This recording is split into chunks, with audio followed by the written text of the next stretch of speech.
the role of trade and development. And one thing China has been doing, which has been quite amazing, is building up infrastructure in Africa, in Central Asia. There's a lot of negotiations going on about establishing bullet trains through the central stands, the Tajikistan, Uzbekistan, etc. There is also a lot of proposals also for high-speed bullet train through Pakistan and new roads. And in a sense, also for America to build its railroad infrastructure, it was actually Chinese workforce which did a lot of that. So Chinese people, if nothing, are really industrious, hard-working people. They do things very fast. In Sudan, they built the pipeline, I think, from the oil fields to Khartoum extremely quickly. I heard later on it was prison labor, but they built it extremely quickly. So yes, it was. And then they went back to China again. And then they went back to China. They don't go back. Well, they don't go back. They leave them there. I see. But in a sense, the development that has come through the Chinese involvement is giving chance for this bottom billion, the people that would love to have our problems. They would love to have some of the issues that we're dealing with. They're people who can't send their children to school. They're people who don't know where the next meal's coming from. They're people who are suffering blackouts. They don't have the power, the energy. So I think into this mix, there is this incredibly dynamic nation which, when you look at their 5-year plans, and when their focus came on Africa, just incredible investment and development happening, which is quite different from what happened before. In a sense, we have to look at that and reflect on how are we bringing people out of poverty? How are we bringing the bottom billion out? How are we going to establish sustainable development goals? These new goals of these 17 targets throughout the impoverished parts of the world. The youth of Africa, they would love to have our problems. And they're sacrificing their lives to come here to enjoy it. So we have a lot. I was going to just talk briefly about something that Father Moon proposed, which was focusing on this connectivity. And in a sense, from 1981, he started talking about the International Highway Project. And this was his way of building an integrated world which would allow development and allow people to use the world's resources in order to raise up communities and nations and peoples. So he had this proposal of highways throughout the world, and would also use tunnels and bridges, as we've done between Britain and France, this historic neighbor enemies. But we've brought this tremendous development of the tunnel. Rails? I think he foresaw both happening. But I know the Djibouti Cameroon route. Yeah. Sure. He was looking at this from 1981 and was using a network of scientists, etc., to prepare reports, etc., on it. And the idea was to build up. Eventually, he wanted to see a system of travel which would connect peoples from different parts of the world. And within the area of that travel, you wouldn't need visas. But once you went out of that area of a zone around those roads, then you would. But one of the roles was this Bering Strait bridge tunnel. Yes. And he's been proposing this for the last 15 years or so, particularly with the inauguration of UPF. This was one of the things that he went around the world proposing, because many parts of Siberia and many parts of Alaska actually are very undeveloped. in Alaska, the state of Alaska actually pays people to stay there. Because many people go from Alaska to the lower 48 states when it gets cold. But they go back when the weather's better. But the population of Alaska is so small. But they actually pay them to stay. Mostly old believers. It was belonging to Russia, and it was sold to America.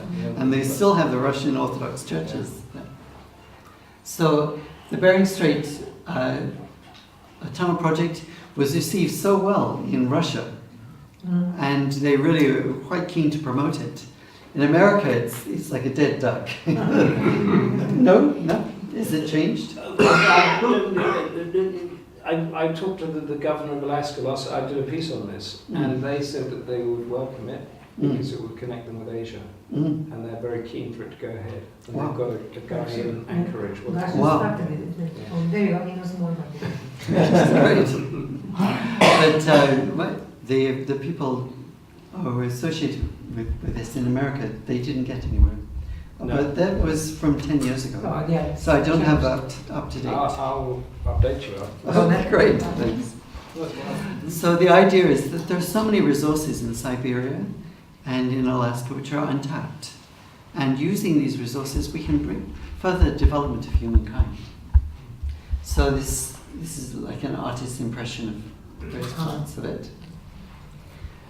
The idea was quite connected actually with the inauguration of UPF. And so there's the little Diomedes and the big Diomedes. There's two islands. But Father Main used to fish a lot there, and there's incredible fishing resources. And there are a number of Alaskans whose ancestors are from Asia, who survive on like fishing seasons, which are like 3 days long. So they're lucky. They're some of the only people who have the licenses for fishing, and they prepare for months.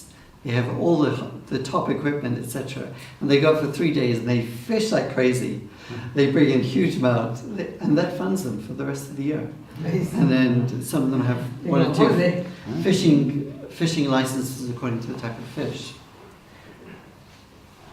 But this is something that has been well received in Russia, and they have their own people supporting and promoting it. There's also a Japan-Korea tunnel that's being proposed. And our movement kind of researched the type of soil there, the type of earth that would have to go through the geology of it, and they built about, I think it was 550 meters of it. They dug, and then they had to stop because there's no further permission. But because the relations between Japan and Korea are not so great, these things had to stop. But there is a potential way of developing, developing trade and communication between these nations. So the idea of humankind being, in a sense, one interconnected family is something that when we look not at our own situation, but the situation of the whole, and we put the whole first, and what benefits the whole. You know, if I often look at Charlotte and I think of this 24 trillion of minerals in Congo, which are like just being abused, and they're taking like tiny fractions of it, like stupid kids which are like fighting over little, just a tiny amount of what could really be harvested. That's a Of the very wealth good, and very good picture that. I use that one. It's Similar to that. It just shows just how big Africa is. It's You know, Mercator's projection makes it look smaller. makes it look smaller, but actually It's when just enormous, you can Africa. put China, America, and Europe in the continent of Africa in terms of land. But all of us, if we're not looking at the whole first, are misusing the resources that are there. For example, if I use the Congo again, there's enough hydroelectricity potential power to fuel all of Africa part of the Middle East, and part of Southern Europe. And it's unused, and they can't have power even in Congo. So there is the capacity, if we change our attitude, there is the capacity to harvest these resources in very harmonious ways. But many times we don't reflect on ourselves and our own role in things. And many times the West has done many things to hold back development in other continents, other areas of the world. We've done some amazing things in other areas, and maybe compared to historically, in terms of our generosity, we've been a step above. But compared to what we could do, we've been quite far behind. And if we want to have partners who have the resources to buy our goods, then we really need to have a change of mindset, to create this interconnected family of humankind, where we have concern and we have the trust of people of different parts of the world. Once I was talking to Humphrey over lunch a long time ago, and I was talking like this, and he said, "Okay, you can talk about this ideal world, but what do you do with the neighbors from hell?" Very true. So, in a sense, we have to put ourselves, we have to think about the whole first, and then reflect about our own role in it. And based on that, we can then work through the heart and the procedures to deal with the neighbors from hell. Okay, maybe that's all I have to say. Yeah, thank you.